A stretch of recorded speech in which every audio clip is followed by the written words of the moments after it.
Hello and welcome to this episode of Paula's Run Club with me, Paula Radcliffe. And me, Christopher Thompson. And this episode, we have a really interesting guest coming up in Lisa Jackson, who many of you will recognise as I guess we call her a running journalist, wouldn't we, Thommo? She's author to lots of inspiring books, but has a new book coming out, Still Running After All These Tears, and talking about how running has helped her to process, live with and deal with and move on from those stages of grief that she was hit with. So that's coming up later on. And Thommo, I think she was a phenomenal guest to sit and listen to her many really interesting stories in lots of different directions that I didn't expect. Like, for example, her wanting to tick off every single country, and then her telling us about how she chickened out of running in Afghanistan, but basically on some very solid, strong advice from, I think it was from the Foreign Office, wasn't it? From a friend of her husband's there who basically advised her not to, but she's still planning to at some point in the future. And I think that was a really interesting side that I kind of didn't expect from this interview.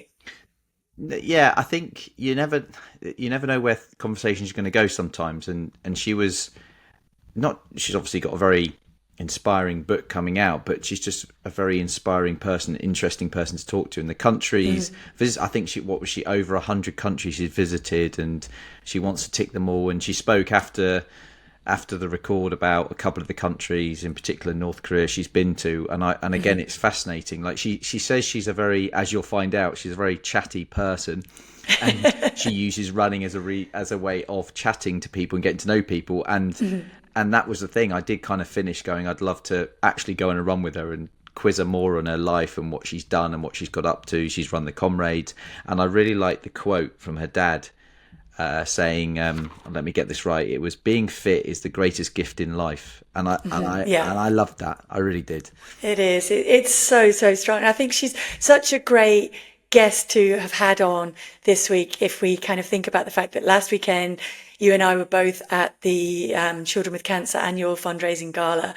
And we, of course, helped the charity runners. We supported them through the build up to London last year. We're hoping to keep doing that for lots of other charities as well, for lots of runners into the London Marathon coming up in 2026, of course, as well. But what a phenomenal evening. I mean, they end up raising, just from the auction alone, and hats off to a huge round of applause to Hit and Vora, who kind of put together that auction, but over 400,000, and some phenomenal people in that room. And I think I was really struck by, I met Dulcie from, if anyone's watched the Kids Like Us documentary, Dulcie's mom talked about how she'd got into running, so just to help her deal with supporting Dulcie in a better way. We were chatting to Ricky Wilson about how he uses running as kind of like, I guess, stress management, and it helps him to think more clearly. And he was talking about how he comes back with extra lyrics kind of bouncing around in his head, and things that have just come to him on the run. And I think a great illustration again of how kind of lots of things pull together in the running community from all different walks and directions of life. It is such a strong community, and it can do such good. And I think that's what Lisa underlines too. Yeah, no, exactly. And I think obviously London Marathon and a lot of marathons are an incredible vehicle for people to not just run them from their personal challenges, but to raise money for these incredible charities. And obviously Children with Cancer, with our first series, there was raising a lot of awareness to get people to raise money, and being on that night, there was a lot of very emotional kind of stories and what parents and children go through, and that making things like 100,000 is such a big difference to help with research, to help push cures, and really basically trying to just make one of the big things that I really came away with, that making treatment less harsh for children, because it's designed for adults, and not just that, but helping them make certain they all ring that bell, was just a very incredible. It's a very incredible kind of eye-opener in your own world, especially when you have children yourself. But just I wanted to shout out to you as well, because you were on the auction. You were one of the auction prizes. You were first lot up. I was auctioned. You were auctioned off. Not Basic Instinct style. Not Basic Instinct. What's it? Indecent Proposal style. Sorry, I'm basically getting the films mixed up. Jeez, Gary was there. Don't worry, people. But you were the first auction, and you got it off to quite the bang, didn't you? With yours, and incredible amount of money raised. It really was. Yeah, I mean, a huge thank you to everybody who bid, who helped to drive the bids up, and who just created the atmosphere in the room. And you're right, we do the package, which involves basically coming out to the Monaco Diamond League, kind of VIP tickets to watch the event, but we take them out for dinner a couple of nights, and we go for a couple of runs as well. And it was interesting. One of the couple said to me, well, I don't particularly want to run. I'm like, that's fine. You can always just sit by the pool while we go for a run. It's just joining in that and being a fan of the running events. And then lovely gentleman who came along and actually offered more. So if you can make that happen for the London Diamond League, we're hoping that we'll do that as well. And you get to meet some amazing people. We met people that we've met through Children in Need, and have then run marathons for Children in Need, move over and we'll carry on donating and giving their time and money and support to Children with Cancer UK. And it's a great community. And I think you made a really valid point there, that it's not just about helping to support the children and their families. That is really important, but it's about looking for the cures and looking for less harsh treatments that are tailored particularly to children, because the children's bodies are obviously different to adults, and at the moment they are largely treated with the adult drugs that all the research has gone into. So what Children with Cancer do is try and fund the research to make better treatments that are suited just to the children, so they will be living with fewer long-term side effects. Yeah, no, it's an incredible cause, incredible charity, and it was just lovely moments where people just were very generous throughout the evening and stuff like that. So it was, but yeah, hopefully they're like they keep saying, they don't want to stop. They're not going to stop until they cure everyone. Yeah, which is really, really strong. So, I mean, talking about youth, though, we didn't fully ask you last week, or we didn't fully touch on everything that you lived through at the youth camp that you were out at in St. Moritz. And Next Generation looking good? Yeah, no, it's slightly different tact, but yeah, we the On, who I'm an ambassador for, as you know, I helped put on a youth camp with a team of us from On Running, and it's aimed at 15 to 18-year-olds across Europe to try and give them a bit of a shop window into what elite running could be like in the future, and kind of trying to inspire and help make the future look somewhat more less kind of invisible. There's a lack of a better word. I think when I was growing up, quite often the vision from what's in front of you to being at the Olympics seemed quite a big jump. And I can praise you, Paula, because you were always someone that was helped me and a lot of other juniors to feel like that jump was possible and a bit more manageable. And I think that's what the aim of this camp was. It is the aim of the camp, to help them hopefully learn, have fun, and be inspired to stick in the sport. And we had 12 athletes from around Europe go to St. Moritz, which is, anyone that's been there, it's expensive, but it's a stunning place. And I was lucky enough to take my family, my kids, 8-month George and Theo 4. And by the end of it, Theo was calling all the athletes my athletes, and he was cycling while they were running. And for me personally, just to have my family kind of see me in action, especially my kids. I mean, Gemma's bored of hearing me talk and do things, but certainly the kids just kind of seeing me in action, it means a lot to me, and then hopefully inspiring. We've had a lot of lovely messages and a lot of athletes to keep an eye out in the future. I think we've got some, especially in UK and around Europe, there's lots of talent coming through, and it feels a bit weird to me, because it feels like that the amount of athletes coming through with high potential is just incredible these days. A lot more than maybe in my day. So maybe that's access to information or what have you, I don't know, but it was a really good camp, and hopefully we'll see some of them lifting Olympic medals in the future. Excellent. I mean, I do remember the first time that I went to a training camp. I think I've talked about it before on the podcast when I went up to Font-Romeu. And I think just being in that environment where Mm. you get a grasp of basically what elite athletes are doing to be at the level that they're at. And there is kind of a light bulb moment where it's nothing that you can't do. It's just something that takes that application, that dedication. And sometimes just seeing what it takes for people to operate at that level can be a huge, huge motivator. And the fact that these youngsters were recognized and taken there as well, I think is another big tick off. Yeah. We really often underestimate the power of someone just giving you a pat on the back and saying, you're doing Yeah, great. it's true. I believe in you. You can do better. And I think that's bottom line what you're doing with that camp. So phenomenally well done. And Thank you good luck very to all much. of those athletes that were there.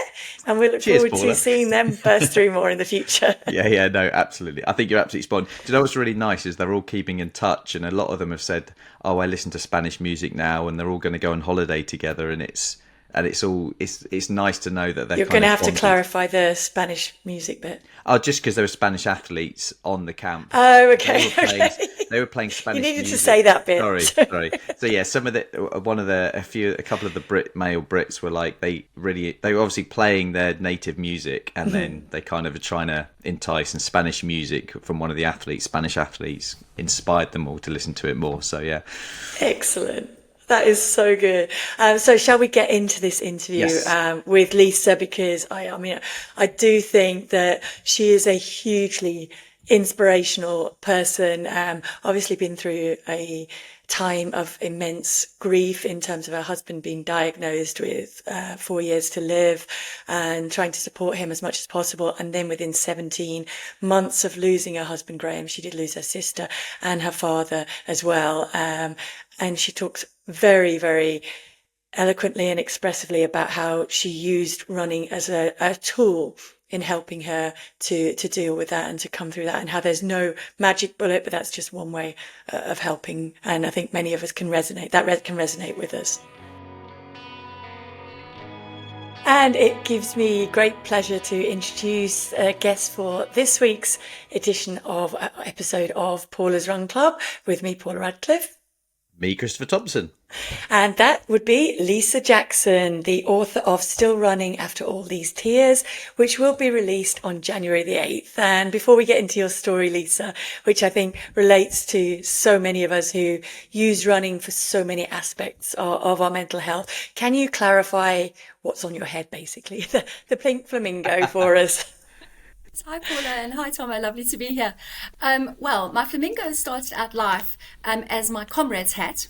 So it was a lifelong, very secret dream to run the Comrades Ultramarathon because I'm South African. It's something every South African has to do. And I wanted to look glamorous during the race. And my father had given me 2 pieces of advice. He was a very good runner. And he said, one was, this is not some type of carnival. It's a serious race. You're not allowed to wear fancy dress. And the other piece of advice was not to talk. So I thought, okay, I'll heed the second bit of advice, but I can still defy him on the fancy dress front, because I ran every race before that in fancy dress.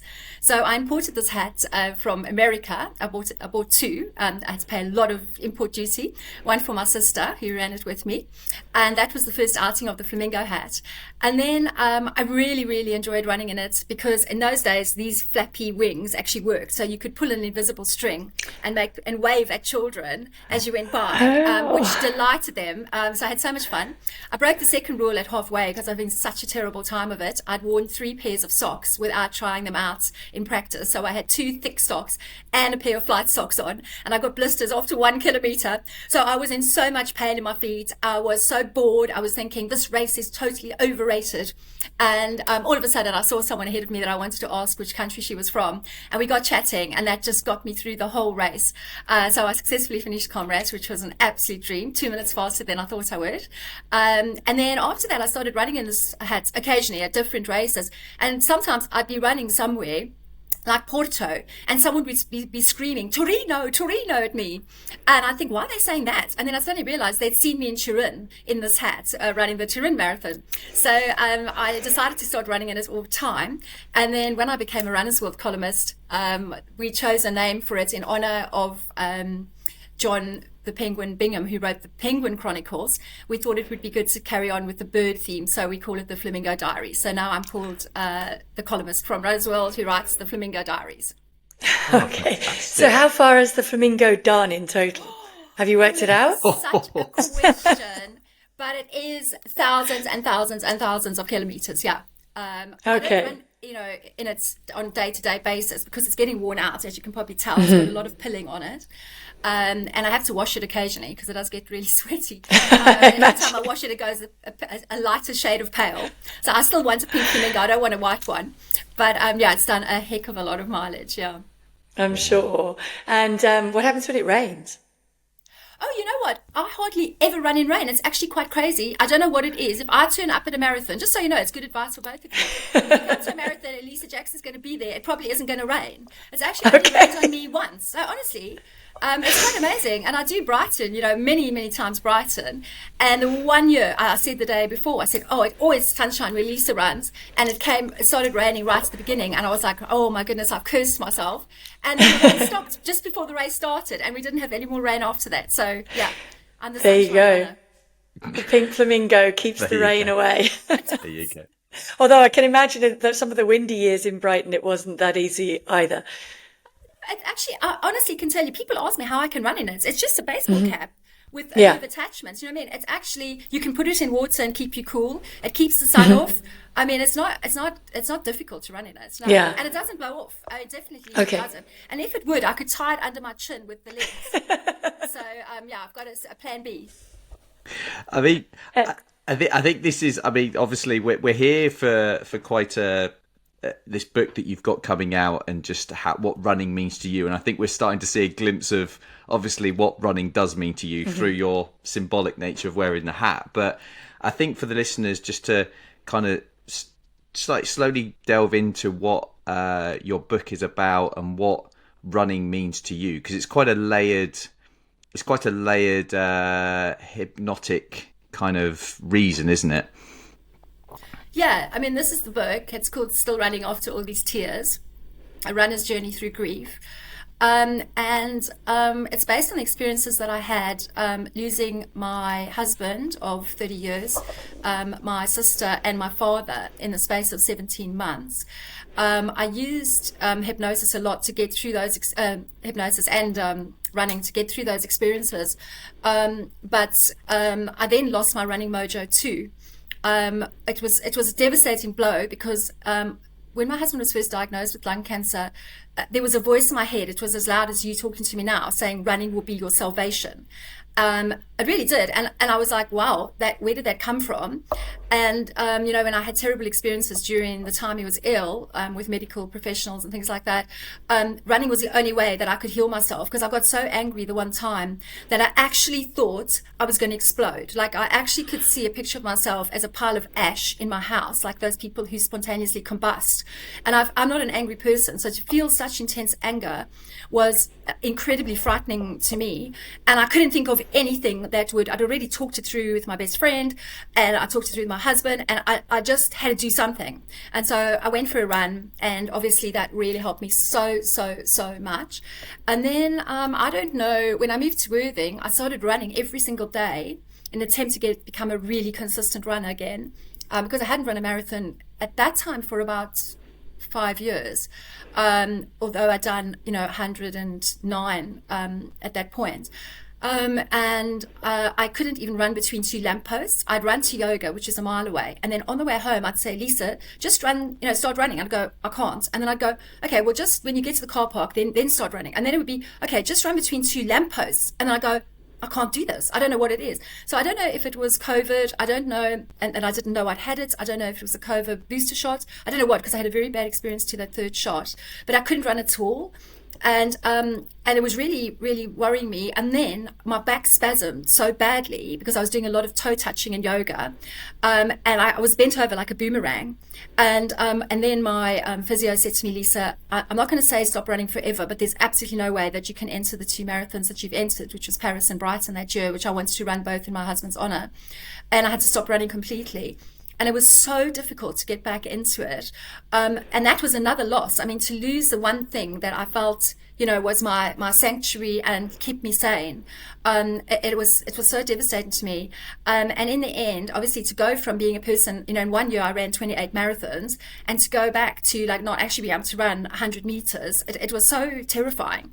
But I just set myself a goal of running a mile. And that's how I started. So I started extremely small, using actually Atomic Habits, the book that Eliud Kipchoge recommended. And they talk about, starting so small that you're just putting on your trainers. And I thought, okay, well, look, I've mastered that step already because I live in trainers. So I don't have to worry. I do that every day. So I can go to step 2, which is running literally a mile. And I just got back into it because I run now by the sea, and just seeing, the wind turbines. And actually one of my runs, I saw a rainbow just coming out of the sky, and it looked as if it was powering the wind turbine, and my heart just swelled, and I started to feel happiness. And that's kind of what I felt was also very surprising to me, is I'd lost the ability to feel happy after all these deaths. And running gave it back to me. And then when I started doing races again and people recognized me, obviously I did wear my hat so to help them, to be welcomed back into the community, and everyone greeting me by name and giving me hugs and stuff. And I just felt my happiness coming back. And the other thing was, there were 3 things that I loved doing. The one's camping, the one's traveling, and the one's running. And when I went camping on my own, I just sat in this little field on my own, feeling so lonely, and I couldn't even make a fire because I hadn't learned how to do it, because my husband always used to make the fire. And I was making this fire and it didn't want to take, so it was just this little wisps of smoke, and I couldn't even toast my marshmallows because I didn't get a fire going. And then I went traveling a lot on my own, and I didn't enjoy that nearly as much as when I was traveling with my husband, because we were always laughing and giggling and sharing things, and just to walk around seeing amazing things and not have anyone to tell about it. And then when I came back to running, the most amazing thing was I just realized, although my husband and I had started on many marathon start lines together, because I used to enter him against his will, so he ended up running 2 comrades and 30 marathons all against his will. Not one of those did he enter. Wait a minute. You must have allowed him to do some, he must have been on board enough to do some preparation. You didn't just force him to turn up and do it. He did a bit of training for comrades, but the rest of the time he did these occasional runs. And then he'd say, what are we doing this weekend? And I'd say, oh, we're running a marathon. And he'd go, you're joking. I go, no. And he went, what? And then I'd tell him, yeah, but I've already paid £65 for your entry fee. And go, oh, if you told me it was that expensive, I would never have entered. He used to put up so much resistance. But it was all play resistance, really. And actually, just before he died, he said to me, I forgive you for what you did with the running. He said, we did actually have so much fun together. And, it took us to so many places, because I used to write about it for Women's Running magazine. And he just said, I don't know why I was always so difficult about it. And that was him. Like, he used to put up token resistance, but because I was always right, eventually he'd give in. And I always used to say to him, why do we have to have the fighting in between? Like, I've always only got good ideas, so just say yes, like from the word go. But he had to, exert his autonomy, with me. And, and then when I started running again, and I did my first marathon this year after 7 years in Brighton, and I did it with Graham's ashes in my bum bag, and we scattered them at the end of the race. I just realized that although he'd started with me on many races, we never ran together because he was much, much better runner than I am, much faster. But I could do it. It was really my world. Like, I could do it. I was completely, independent of him in that sphere. And that's why I've entered Brighton again next year. And I'm tempted to do more. Okay. Lisa, so what is it like for you? Like, because obviously it's such a, you've described it in your words, and you have a hypnotic sort of background, your history in terms of your qualification. But what can you describe what it's like when you're running? Where is your kind of aura sat? 'Cause obviously sat at a desk talking is very different to when you're in that mode. But can you describe what it means or what it feels like to be in that kind of running hypnotic state? Yeah, I haven't experienced that runner's high that many times, but when our body starts moving properly, which I've learned the secret to that is actually doing a walking walking warm-up. And that was actually something that really helped me when I lost my mojo, I do not do any running until I've done a 5-minute warm-up. It's got to be, I don't do fancy my Ministry of Funny Walks or anything. I just walk. But, I know that skit well. It's no, hilarious. I'm sure you both Monty Python, experts in your Monty Python walks. Yeah, no, I've got to do this in public. I don't want people to think strange things of me. So no, I just walk like a normal human being, one foot in front of the other. But I walk for 5 minutes because it's funny. I used to work on a health magazine called Zest, and I never knew that synovial fluid needs to be released, which oils your joints. So I used to just start running straight away, and I've always found running really a struggle. Honestly, I can name, I don't know, maybe 10 runs, where it was easy from the word go. And I need 10 minutes of actual running to be able to get over what I call the toxic 10 minutes to actually make running bearable. So the first 10 minutes are often just horrible, which is why I often run with people so that they can distract me from that. But since I started doing the 5-minute walking warm-up, I've felt I had less experience or problems with the toxic 10. And then, there are some times where my body just doesn't even belong to me. It's just moving beneath me. And my brain is just able, instead of being called back to my body to take in, what's wrong with my ankles and my knee hurts and all that, just to take in the world around me. And it's just magical. I remember once I used to live in Croydon, and we were running down a hill I had a woman on either side of me. And there's not many times where I've run with more than one person because most people are much faster than me. And we were just coming down the hill, and there were just the lights of Croydon ahead of us. And I just said, I just went into a complete euphoric state. It was just like, this is magical. Like, it's like running in New York, it just felt so incredible. But And I think, sorry. no, I was just going to say, I I think, just chat all the time. So, a lot of the time, I'm not even thinking about the runner's high or the runner's low. I'm actually just chatting to someone.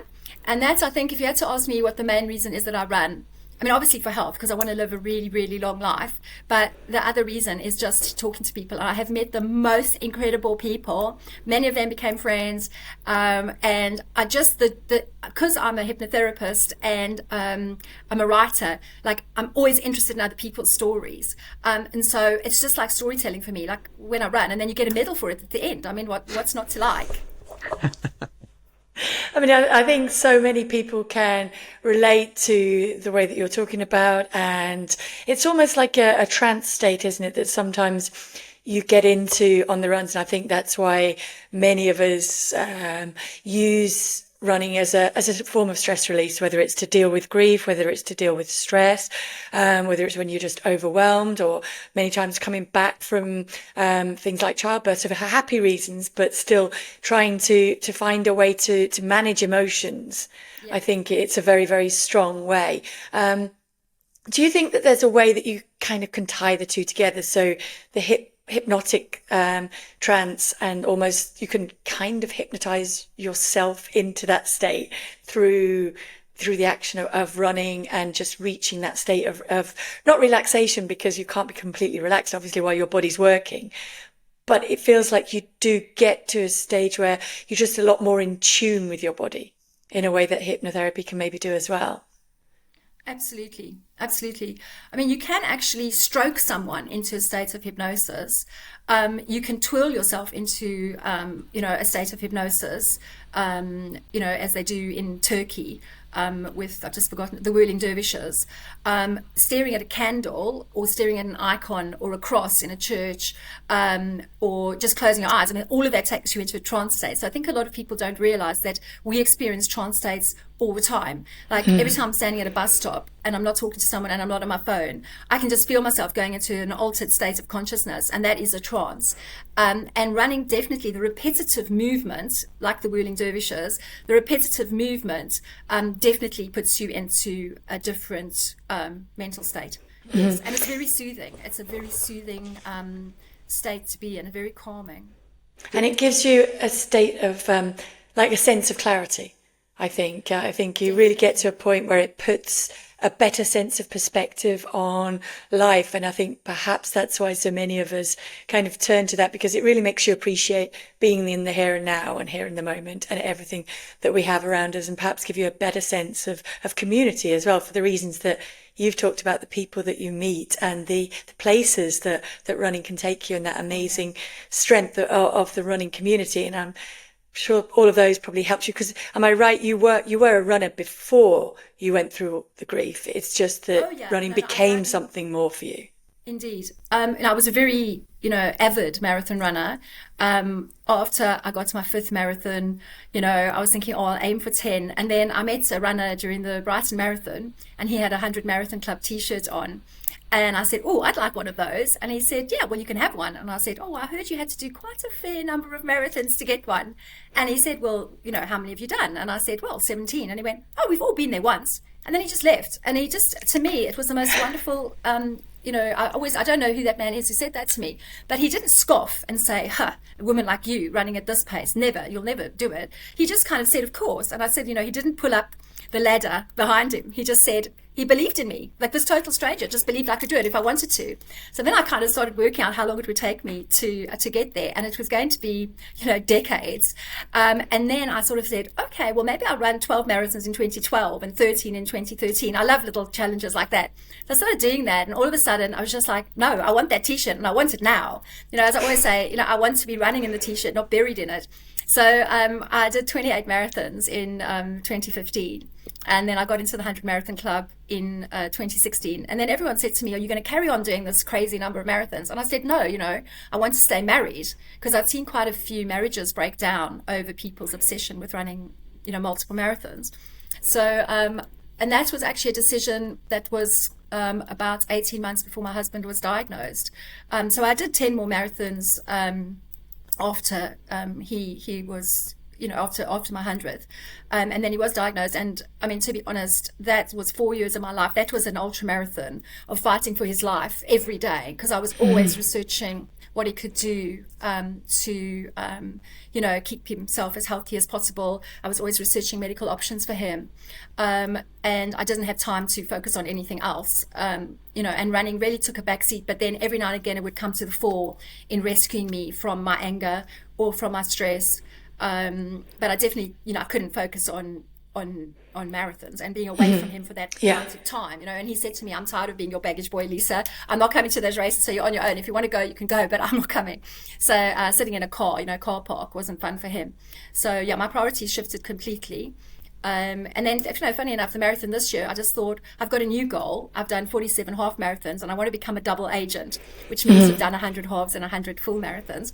And then I thought, well, maybe this year's marathon in Graham's honor will be my last one. And then when I did it, and I just had so many just amazing coincidences happen during the race, so many people recognized me, so many hugs. And I just thought, no, just like I can go back to how I started marathon running, which was one a year. So, I mean, I hadn't even washed my clothes yet and I'd entered, next year's marathon. So I don't think my marathon days are over, but, I find that I can run quite happily, well, not happily, but I can run, it's sort of still okay till halfway. And then halfway, the wheels always start coming off. And then it's sort of, this absolute grueling slog to the finish. And I think I've proved to myself, because that was the main thing, was proving to myself that I could overcome my own limitations and I could do things I didn't think possible, and I could do things that other people didn't think were possible of me. And I kind of done that now, 110 times. So, it's 111, including the comrades. I don't need to prove that to myself. I think you can count the comrades as two, I think we can let you do that because it's so far. We should clarify the distance there. Yeah. But I just want to take you back to, because I think you touched on it there. And I think for so many people listening, it's really important that when running is helping you to deal with times of immense stress and grief, it really doesn't matter about the target or the training or the efficiency, the volume of the training, the speed of the training. It really is just whatever it can help you in terms of coming through that. And I think you touched on it. There were no goals. And I know for myself, when I used it to deal with difficult times, there isn't a goal. It could be 20 minutes could be enough to make me feel better. It could be 5 minutes. It could be whatever you've got time to squeeze into that day. And I think it's really important to underline that for that period, the performance goals are not relevant. And you don't need to look at those in any way. It's just harnessing the power of it. absolutely agree with you. I mean, to be honest with you, I'm not really a performance goals type of runner ever. Like, I just do it for fun. I just want to flop along, have fun, get fresh air, meet my friends. That's sort of what I do it for. But I think what the point you made there is so important, is even 5 minutes is going to make a difference. There's nothing else. Like, I can go for a 4-hour walk and I will not come home feeling the same as if I've run for 5 minutes. And I just wish I could kind of capture that in a bottle or a big poster. I just haven't got enough room in my house to put up another poster or painting. But, just going just 5 minutes is enough, because you'll come home, you'll have that shower. And I think it's so important to just have, my dad always said that, have that glorious shower and have a lovely minty smelling, shower gel. That's my smell of success. When I use that, it's like, and I always talk to myself when I get home. I look for the sweat on my face and I go, I'm proud of you, Lisa Jackson. I'm proud of you. And because my husband always used to say that when I came home from a run, we'd open the door, because I never used to open my own front door if he was home. I always made him do it, because for some reason that made me fall in love with him every single time. I just used to get this surge of love in my heart when he opened the door to me. So I do that for myself now. Yeah, and he was just saying, I'm proud of you, Lisa. And now I do it for myself. I come home, and I look in that mirror, tell myself I'm proud, have that shower, have a steaming mug of tea, and everything is just reset, and I think that is what I wish I'd kind of remembered more when I was going through these difficult times, is don't go and drink wine, which was another thing I did. Don't go and eat 10 South African marshmallow Easter eggs. Actually, just go for that 5-minute run, and 5 minutes is fine. So that was such a great point that you made, and I totally agree with that. And I hope everyone just remembers that, because I wish I should actually get a tattoo. I don't believe in tattoos, but I should get that tattooed on me somewhere, because that would really help me going forward. You used the word which I thought was interesting, was bulletproof. A bulletproof mindset, which again, and I thought about that, because again, we all kind of create our own language around what running does and all that. But I was thinking about how I would describe that to then be the same thing. And I remember as a child, when I got into running, I just found myself mid-run, my runner's high, or whatever you want to call it, was the complete feeling of letting go of anything and everything. And I thought, to me, that's kind of what I built up, that running kind of was a place to just let go, just completely flop. It wasn't about changing things in your life. They're still going to be there, but just letting go and letting your body and mind go, just in that moment, to then almost come back and, like you say, reset in the shower and all that. And I just wondered if that's kind of part of what we're describing is through running, is because we had an interesting conversation on the weekend, didn't we, Paula, with someone who was trying to basically, why run? And I was trying to put it into words, and it's not like till you go out for that 5 minutes, you kind of start to create your own narrative. But to me, it's that letting go bit that I feel like is when you get out the door, you're letting go. And I think you're right, Thommo. I think we should probably underline that it's not for everybody. There are some people that maybe a 5-minute run actually won't feel better. They probably won't be listening to this podcast. So we can keep talking about the power of running for us. And I think everybody needs to find their something. And for so many people, that running is it, but you sometimes discover it in strange ways, and everybody is completely different. I mean, Tom has just talked about the fact that you would get partway through it and then it's almost like a letting go. I don't know. For me, it's like all the thoughts just seem to mix and fit. And I can put order to lots of things that are running around with loose ends in my head, excuse the pun, and just kind of join them up, and things start to make sense while I'm running. So that's why I talk about the kind of clarity and just the appreciation of just being alive, being able to be running at that point, and that can help. So that is, I think, Lisa, the power of it, that we can tailor it to what we need, or it gives us what we need at that moment in time, and it can change through our lifetimes. Yeah, I absolutely agree. I think, we're so tethered to our computers now, especially if you're a writer like me. And that's that thing of just being completely free of technology and being able to tune into yourself, which is actually what a lot of hypnosis is. It's about giving yourself time to focus on goals and understand the underlying reasons why you do certain things that are very unhelpful, and why do you self-sabotage, etc. It's actually just cutting off from your daily life of, I must remember to put the bins out, to actually focusing on things that are important. And that's, I think, how it does give you clarity. And I must add, just like you said, the running might not be for everyone.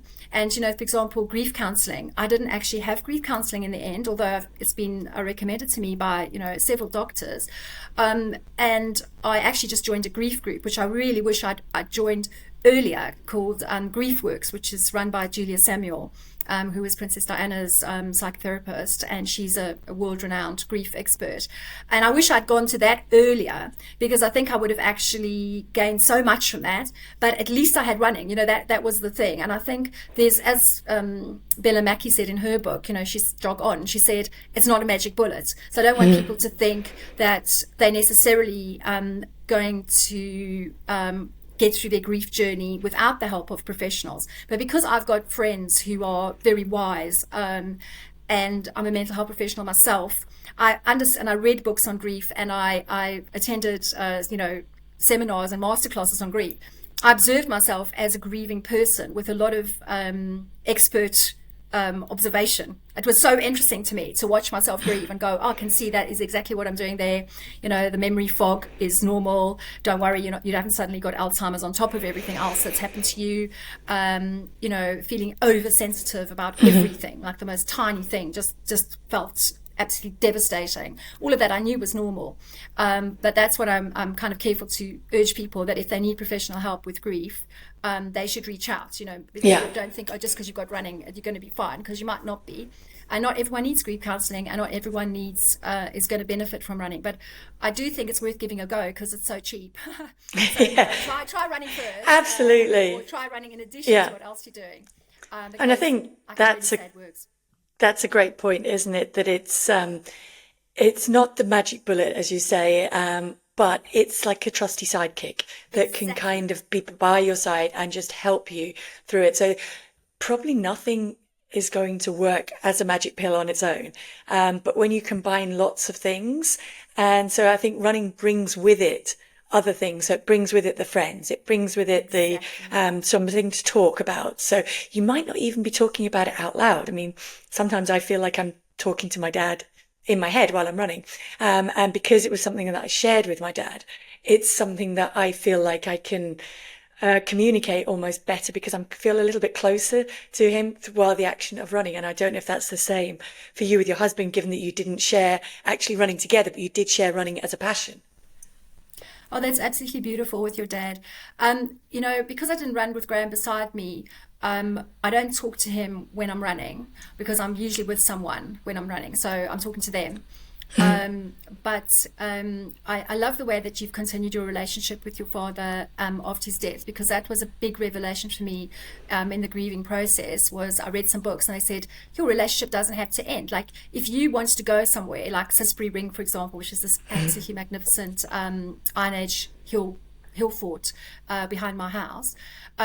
I took Graham up there with me, just talking to him. I can talk to him and say, that's when I talk to him. And I go, Graham, I'm taking you to see Sisbury Ring. I know you've never been here, but I want to take you. Or if you, go out for a celebratory meal, you can honor that person and say, cheers to Graham.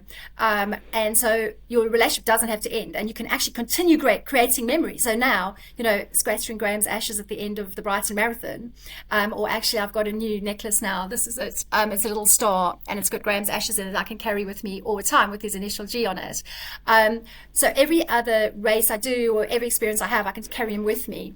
And that's just going to be an amazing, because I did Comrades in honor of my mother, and I don't think I could have finished it without having that enormous why. So yeah, I think what you said is so lovely. But I talk to Graham at different times, because I've got other people to talk to when I'm running. Just Elisa, I'm intrigued because again, I mean that self-conversation is, I find, is always easier when I'm out running than when if I just sit down in a quiet corner and try and have a conversation myself, and take away the stim. I find that quite difficult to do. But when I'm on a run, that conversation becomes clearer and easier. And I just wondered, from your hypnotic kind of background and your research, is there a reason for that? Is it the extra oxygen that's getting to your brain that's helping sort of make that link? Is there an actual mechanism for that? I haven't read research on that. I've just experienced it for myself. And I do think it's so many different factors. I'm sure it is oxygen going to your brain making new neural connections. Because, when you run, I mean, that's how it staves off Alzheimer's, is you're growing new neural connections because your body's having to read the ground and saying to itself, don't trip over that stone and be careful of that, pushchair and whatever. So that were found very interesting, that the brain grows when you run. Because it's being stimulated all the time. I mean, that's why, older people are encouraged to, take up new activities, play tennis, keep talking to people, etc. Because there's a whole lot of brain growth that happens when you do that. But I think there's a lot of factors there, cutting off from the noise, like just the endless, information from the radio and the television and the screen and apps and everything else. I do think that gives you a lot of clarity. But I have no doubt, I mean, you've got extra blood flow, you've lifted your eyes, above whatever's going on in the world. And I think those are all different, factors that tie into that. And also, St. Augustine said it is solved by walking. So, there's been a long tradition of people and philosophers as well. I mean, there's philosophers' walks that you can go on, in Germany, where they took their daily walk. And, probably in those days, jogging hadn't been invented yet. So they would have jogged. It would be the philosopher's jog. But they were in because they knew that there's something that happens in your brain that frees it up for creative thinking. And I think, from a hypnotherapy point of view, you're obviously aware that we've got a conscious mind and an unconscious mind. And the conscious mind is continually evaluating everything around us to see, look for threats, make sure it's true. Whereas the unconscious mind doesn't look for, factual evidence. It's just expansive. So, Mr. Edison, when he tried to invent a light bulb, he had to invent something that had never been created before. So it's not, there can't be any evidence for it because it doesn't exist yet. So that existed in the realm of the unconscious, like an idea. So it's very freeing, to be in your unconscious mind. And so that's when I write, I don't check my spelling. And even though I've got a 35-year career as a sub-editor, so checking spelling was what I did every day. I don't check my spelling. I don't check my facts or anything. I just go into my unconscious mind state and I just type whatever comes out of me. And often I think it's just absolute load of nonsense, absolute rubbish, but I don't judge myself. I get that judgy thought and then I just go, no, forget it, just do it. You've got something, you can't edit a blank page, you've got something written down. Then I come to it the next day and I go, this isn't half bad. Yeah, it's not perfect. It needs, you're going to need 3 or 4 different, edits, but it's there. It's beautiful. And it's come from my unconscious mind, not my judgy, critical mind saying, you spelled that wrong. That's a bad sentence. It's way too long. You didn't add in enough description. That's not exactly how that person said that, those dialogue lines, etc. So, I think it comes in very handy to bear that in mind. And running definitely can help you go into kind of a state where you are functioning on the unconscious level rather than the conscious. And what do you do? Sorry, Tom. It's just that's got me thinking because we were chatting with Ricky Wilson, a singer with the Kaiser Chiefs at the weekend, and he was talking about running and what that means to him. And he said to me something that I'm sure you've experienced as an author. What do you do so he wants to go out running and he wants to leave his phone and everything behind. But then when he's out running, he has the thoughts that pop into his head. They might be lyrics, something useful and great that pops into his head. And then when he gets home, he can't quite remember it. So he said, what do I do? And he mentioned something really, really, really interesting. He said he pins it to places on his run.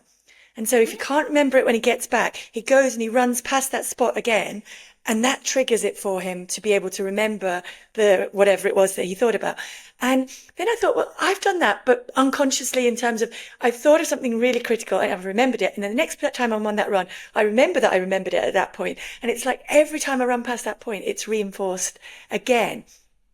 What is it? Is that just an association with visually what we see at that point and what our mind was thinking about, or is that a hypnotic trance? I'm just interested as to what it is that helps us to associate a time and a place, because it usually is for me only when I'm running that I thought about something that I can think about it again at that same time, that same place, sorry, not time. Well, I can't remember the exact term for it because I definitely used that when I was studying hypnotherapy, and it's a technique called the Roman room. and you find a room you know well, and then you attach things and you walk around the room, and that brings back the memory of every single thing. So that's how I learned my hypnotherapy scripts off by heart, because we had to do that for our practical test. And I think, I can't remember if they call it context dependent memory, but they say, for example, if you're studying, you should say you put a little stuffed toy in front of you and you've got 3 pencils or 3 pens, and you should study like that, and then you can take that into the exam room, and it helps you to recall. If you create the same environment that you learned the memory, you can recall, you can download the memory back again the same way. So yeah, it's actually something we actually studied, that technique, when I was training to be a hypnotherapist, and it got me through my exams, because I'd lost the ability to memorize. When I was younger, I could memorize an entire history folder. I used to get up at 2 a.m, and by 6 o'clock I'd got through the whole thing, and I'd get an A for history, and I've lost that as I got older. So it was very challenging. I remember my first script was 4 lines long, and it took me an hour and a half to learn it. And I thought, at this rate, I'm going to be a qualified hypnotherapist in the 22nd century. And then the Roman room came in, and it was just a life, game changer for me. Yeah, I remember. I was going to say visual cues. I was going to say Darren Brown, the TV person. He is he, because he talked about that. Yeah. Do you know him? No, I don't actually know him. I can't believe I don't know him. But yeah. Oh, you need to. Yeah. We like claiming our own. It's Kate Moss and him. It's like Croydon. There you go. So because I remember in one of his shows he talked about exactly that, a room and the association. I think he had a card trick where he would, the speed in which you turn them to remember them, and what he was doing was associating them with a story or an item in the room that he would. And I do remember that, and that I didn't realize that was actually a technique. Just unconscious of time, one thing I wanted to quickly, because it's pertinent to currently now with winter coming and stuff like that you mentioned the conscious and unconscious mind, and obviously I wonder if there's an angle there that you use where consciously you're going, it's cold, wet, horrible, miserable, dark out there, but unconsciously it's better if I get out there and kind of get on with it because of the benefits. And I just wonder if there's a kind of a link there to people, techniques to go, just ignore the noise of the reasons why not, and then get out the door, because you're going to enter a place which ignores all of that once you're out there. Absolutely. I mean, there's something we do in hypnotherapy called parts therapy, and it's helping people who are self-sabotaging, because they're obviously going to come to me, they're going to go, I want to stop smoking, or I want to stop this habit that's wrecking my life. And so they've come to me saying, part of me wants to do this, but there's a massive part of me that doesn't want to, and that's why I'm carrying on doing it. So we kind of work with that and get the parts talking to each other, and kind of get an agreement of what is the best way forward. And I think it's really important to say to yourself, why am I doing this? I think finding the why is so important. And then to find a good how as well. So the why for me is, look, you've entered that marathon or that race, or you just want to lead a healthy life, because being, as my dad said, superbly fit is the greatest joy in life. So you kind of understand your why, and then you've got to make it easy, the how. So for me, it is having someone to run with, or having a really nice podcast to listen to. Because if I'm looking forward to the podcast, then I just think, oh, I'm listening to Paula and Thommo, I don't have to worry. Thank you. I don't overthink this. Just get out there and you want to hear the next episode. So thank you. Oh no, it's really, I've so enjoyed listening to you. So you've got to make it easy for yourself. And I mean, one of the other things is I have my kettle filled and my tea bag in the mug waits for me when I get home. It's got to be like that is such a good one. Yeah, no, you absolutely have to have. That's like you put the cookies in the oven, or I used to put the risotto in the rice cooker, go for a run, and I know I've got the risotto waiting as soon as I come in the door. Oh, it sounds amazing. Oh my goodness, my battery's running low. Can you believe it?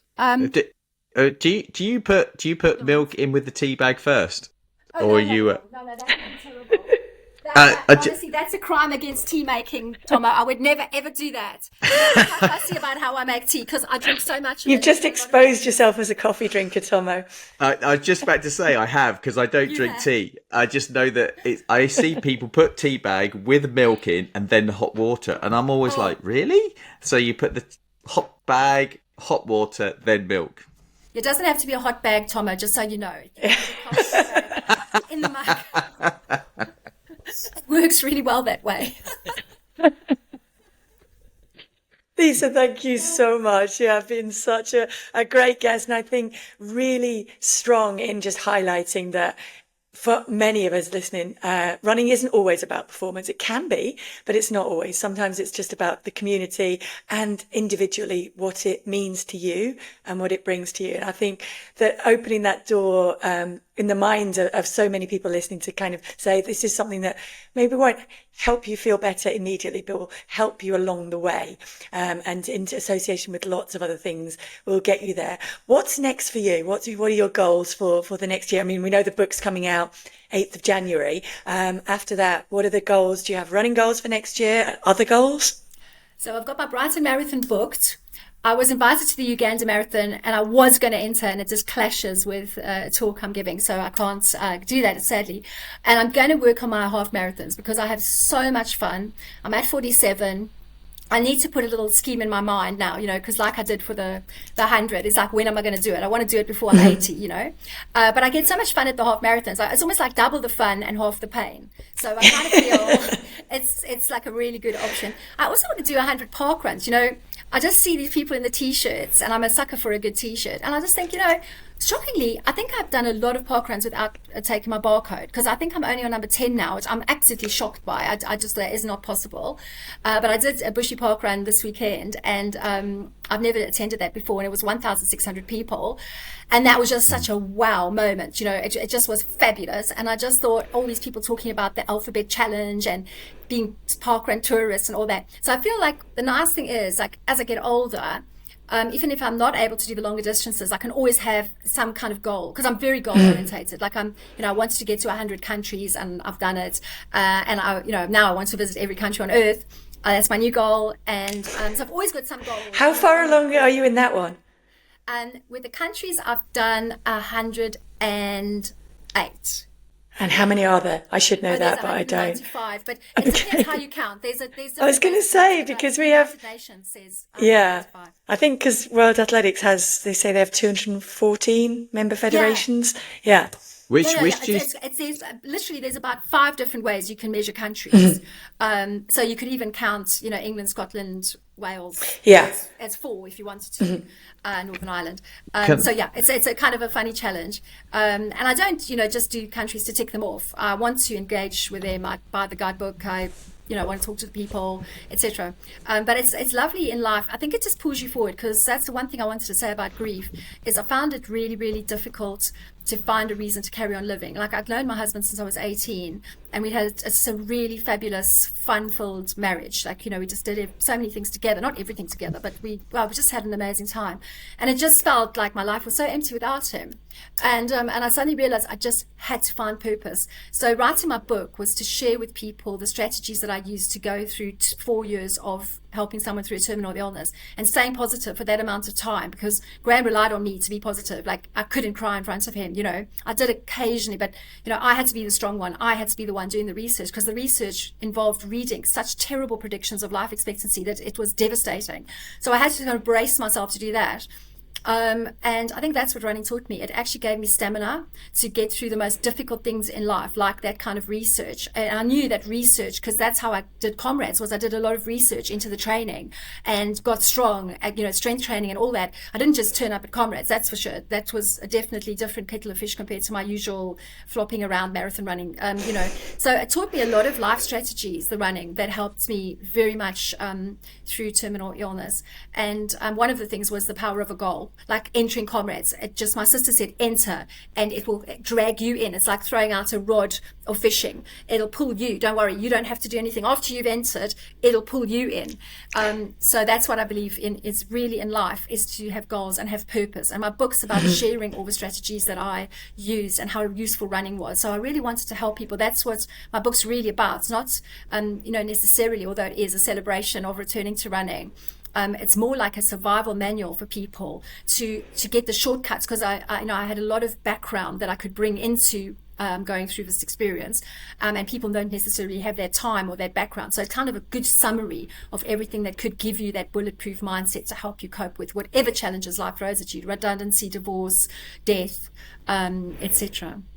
That is so wonderful. Thank you so much, Lisa. I mean, we talk often about the fact that everybody gets to their finish line a little bit stronger than when they started out on that journey. I think you demonstrate that in Bucket Loads, and for sharing all of that with us and for coming along and sharing, telling us how you've shared it in that book, and people can go and get your book Still Running After All These Tears from January and be able to share a little bit more in all of those mechanisms that you kindly share in the book. Thank you for taking the time today, and good luck. Good luck in Brighton, and good luck with the rest of your challenges.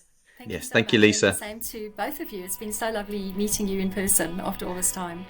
Thank you. Thank you. Well, thank you, Lisa, for chatting with us, for sharing so many of those gems. I'm going to follow her progress now and see how she's going through, ticking off those countries and continuing on her journey. And I think it really, really resonated with me. So many of the things that she was saying, Thommo, and you alluded to in the intro about how some of those quotes, like the quote from her dad, really stand out. And I think, yeah, I'm looking forward to reading her book. Yeah, no, absolutely. I think she's the bit that again that she mentioned about going into a sort of trance state, even at a bus stop. Um, it is interesting. It's and I kind of in my own little world, it's having that ability to let go, to enter that kind of state, because we live in a world where we're so overstimmed, and it's becoming harder and harder to kind of, I guess, go into this kind of trance state. That running is almost becoming one of the few things left that we can kind of disappear into. So. Yeah, fascinating, and looking forward to. You can pre-order the book for anyone listening. I think she said from now, so get out there. It comes out on the 8th of January officially, so pre-order it, and hopefully you've been inspired to read it. And obviously, a lot of you might recognise her from the Runner's World. She does articles there, and she's been at the National Running Show. She's talked at a lot of shows. She's a very Some of you might have run along with a pink flamingo at some point. She's easy to pick out with a hat, but to quantify that with a hat. Definitely, which is why, of course, she appeared in it for the interview there. And it's funny, many of you, we talk about, don't we? We talk about when you're running the marathon, you need to find your coping technique. And she got me thinking, I mean, my coping technique essentially is a little bit of hypnotherapy, I guess, in there. I'm only really thinking about what number comes next. And so for many of us, maybe that's what it's doing. It's just taking you to that place where you can kind of zone out the hurts and just concentrate on what you need to be thinking about, and getting yourself through those moments to be able to transition through to those moments when you feel better and more in control for the rest of it. So yeah. Really, really great. And on that, we did have a few on the honours board this week from who use those coping techniques in New York. So I think if we start out with, who am I going to start with? I'm going to start with Gary, who sent in a lovely picture of him. He said, New York, what an amazing day. A really tough course. And just when you really, really needed it, the most supportive crowd that I've experienced. Hats off to New Yorkers. I took the early advice and did everything I could to negative splits, conservative pacing, more water gels than ever before. But honestly, the final 5 miles were very tough. Yeah, we did warn you that in the park it gets tough there. Lots of mind games, lots of conversations with his inner chimp. He talks, thanks Steve. Top it off, he spotted his wife and daughter in Central Park with 2 miles to go. Wobbly legs and a very emotional moment, just like in the movies. A great day to remember. And so that is you on the honours board, Gary. Congratulations and well done. Awesome. Do we have another one, Thommo? Yes, keeping the New York theme going. We've got Ashley. Hi, love your show. After a little bit of advice on Sunday, I did the New York Marathon, a goal of mine for years, and was lucky to get a space. Training great. However, the race was a race of two halves, as marathons tend to be. Was doing great up to 19k, feeling strong and on target for a PB. I have asthma, and at 19k, moved over to the side to take an inhaler when I was barged and dropped and lost my puffer. Oh no. My plans then went out the window, and as the rest of the race was slowing right down and controlling breathing, and the medical tents did not have a replacement inhaler, I still finished, but nowhere near the time I wanted, and feel so bitterly disappointed and frustrated about the whole situation. How do you manage to refocus on a race that hasn't gone to plan? We can obviously address that in the shakeout. Or we can quickly talk now, because I think first of all, She did phenomenally, and that is why you're on the He, honours he, board he, here. Oh, he. sorry, Ashley.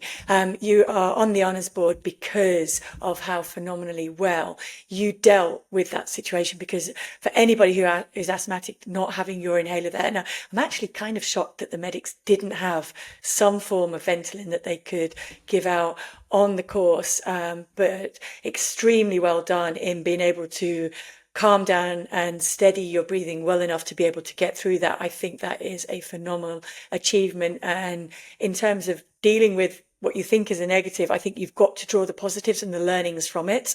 I mean, aside from putting 2 inhalers, one in the other pocket, I think you've probably learned those techniques out there anyway. And so give yourself a huge pat on the back for coming through that and dealing with that. And it only bodes well for going faster in the next one. Yeah, well done. Really well done. And so, okay, the next one is also from New York, and it comes in from Lizzie Boatman, who has sent a picture as well, just back from an unforgettable trip to New York and my 4th major, and wanted to drop you a line and say thanks so much for the wonderful podcast gems over the last year. Listening to you and the brilliant guests which we have had on has been invaluable to her and her training as an older, slower runner. Well, we're all runners just the same. I've been running a long time, but there's always so much more to learn and take on.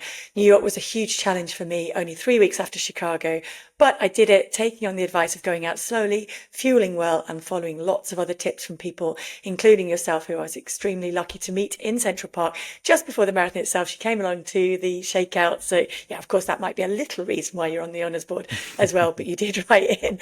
And so those goodies will help you get through the next marathon, of course. And congratulations. I'm sure you don't say, but I'm sure Lizzie is on the journey to try and tick off those 6. And so that's 4 down.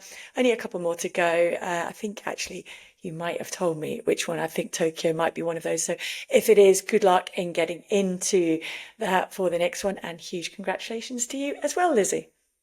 Fantastic. Well done to all the honours board mentions. It's such a shame we have to narrow it down. It is, but a huge well done and a huge thank you, of course, to High Five for enabling us to give that high five to all of the people that we on the honours board. And if you want to add anyone to that, nominate anyone to the honours board, then the number for the WhatsApp number that you can send those into is +44 7564 747 914, or you can email them to paulasrunclub@momentumbroadcast.co.uk. Or, of course, you can get in touch on socials. And don't forget, please, to send in pictures with those, because it does help when you're able to put those out on the socials as well. Those socials are at Paula's Run Club. I'm out of breath now, but that has been a really, really good episode this week. Thank you, of course, to Lisa for joining us. Thank you to everybody who nominated people for the honours board. Thank you, Thommo. And it has been a Momentum Broadcast production. Thank you for listening, and don't forget the High Five code. I nearly forgot then, didn't I? So, of course, you do head to highfive.co.uk and you can use the discount code Paula25. So if you didn't make it onto the honours board, you can still get 25% off all of those goodies. And we have actually had some contacts and emails. Was it email or was it on socials, Thommo? We had a message from somebody who had tried out the High Five gels. Oh yes, and did find that they were really suiting them. So if you have been finding some of the others a little bit heavier, try one of the water gels. And of course, we do have the new Zero things coming out as well. Yes, all look. I'm sure there's a technical term for them. They're not just Zero things, but we're not the marketeers. We can pull Wendy back in to talk about the new High Five Zero, which I think add a little bit more in different areas, including one of them was creatine, wasn't it? Yes, and I think it's more salt strong for during races. Yes. I believe. Extra. But yes, listen, we can talk about it more, especially when it drops coming soon. I don't know what that is. Absolutely. Thank you very much. And don't forget, Shakeout drops on a Thursday and Main Pod on the Monday, as always. Yes. Oh, hang on. Are we hang on. This is next week, isn't it? Yeah. So we've got, okay. And we might have a very exciting live from Rutland coming to you next week. Yeah. I think we should just softly mention there might be a little bit of a bit of a live episode coming soon. Yeah, so we do hope that next week we will have dropping a live episode, which we will have just recorded actually at the Steve Cram Training Camp. Let's get that right. Steve Cram Training Camp in Rutland. Actually, that just reminds me who we need to add to the honours board. I'm sorry. I don't know if the high five goodies are going to get to you, but Sarah Cox, for what she's done for children in need, of course, did send her out a big shout out via Vernon Kay to encourage her through the phenomenal 135-mile challenge. She started in Kielder, Thommo, on the down. Yeah. And Is then she she ran finished past now? the end of Crammy's Drive, and he did go down to give her a cheer on. And so you can look at that footage of him running along in his jeans, because we did tell him to go in running kit, and he went, no, she wouldn't want to run with me. So he did join in and keep her going for a little bit along that old military road into Hexham. Yeah, will she have finished when this drops? When's... She will have finished, yes. Okay. Yeah. Well done, Sarah. We're preempting the fact that you're going to get through it. You've got to get through it because You of the have to. You have phenomenal no amount that choice. you're raising. Yes, you have Yeah. no choice. There's too much pressure now. We've said it. You're done. Well done. Yeah, so I diverted off that. We will, of course, have the footage from the live podcast, which we are recording at the Steve Cram Training Camp in Rutland. So if you are there, do pop in and say hi, and you might see yourself in the next podcast. See you later. Thank you. Bye. Cheers. We don't have to say bye, do we? See ya. Well, it's because I felt like I'd said it before. Sorry. No, I know. We've just added a load of... Sorry, once again, after that long-winded wind up there, lots to squeeze into this episode. Thank you so much for listening, and we look forward to seeing you again next week. See you next week. Bye.